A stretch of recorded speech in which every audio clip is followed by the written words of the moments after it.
Nagtatrabaho kasi ako sa clinic, sa isang clinic. Then siya, patient siya doon, nagpapa-check out siya. Naisip ko na siya ay friend ko sa Facebook. Nag-try akong mag-message sa kanya. Nag-reply naman siya.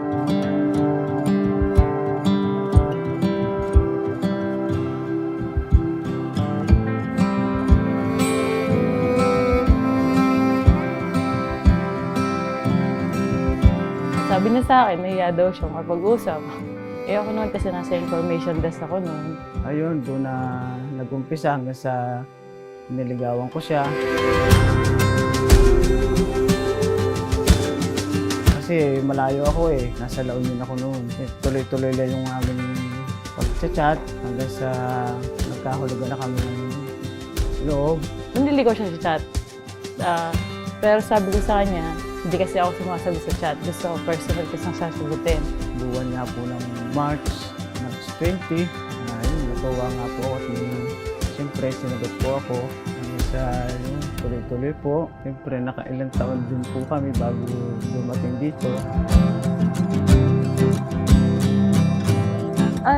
Yung nakalala ko siya, mabait siya. Tapos, yun nga, palasim ba? Sabi ko, maka-Diyos pala to. Tapos, tingin ko sa kanya, mabait, tahimik, yung gano'n. Yung tipong mapapagkatiwalaan mo siya. At yun nga, doon sa aking impression sa kanya, nalaman ko na, totoo nga pala. Na yun, mabait siya, gano'n.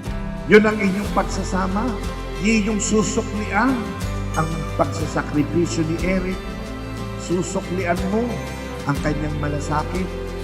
Susuklian mo ang kanyang pag-ibig sa iyo. Mahal, thank you. Nakilala kita. Salamat at kahit sa matuligan na bagay, nililigaluhan mo ako, binibigyan mo ako ng talagang makapagpaano sa aking puso. Ganun din naman ang aking ginagawa kasi nga mahal na mahal kita.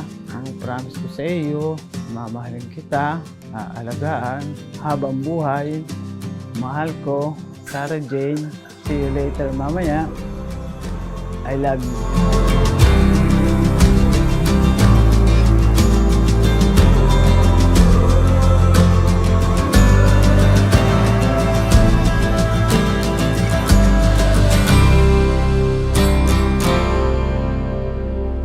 Yun, mahal. Thank you kasi nagtiwala ka sa akin. Tinanggap mo kung ano ako. At natanggap mo din kung anong ugali meron ako. Alam mo naman yon. Salamat sa lahat-lahat. Basta yun, nagpapasalamat na lang ako sa lahat. Kasi makakilala ako ng isang katulad mo na masasabi kong wala na akong hahanapin pang iba. Hindi ako nangangako pero gagawin ko yung best ko bilang isang asawa mo. At mahal na mahal kita.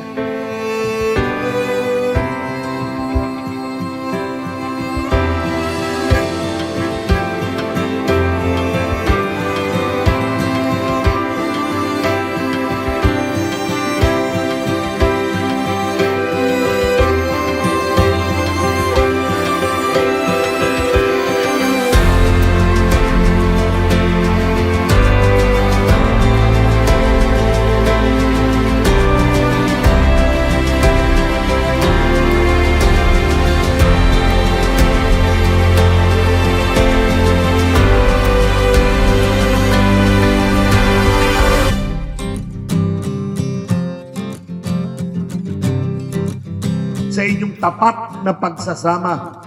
At yan ang tunay na kahulugan ng matibay na pagmamahalan, katapatan. Walang labis, walang kulang. Laging eksakto ang inyong pagmamahalan na ipagkakaloob sa isa't isa.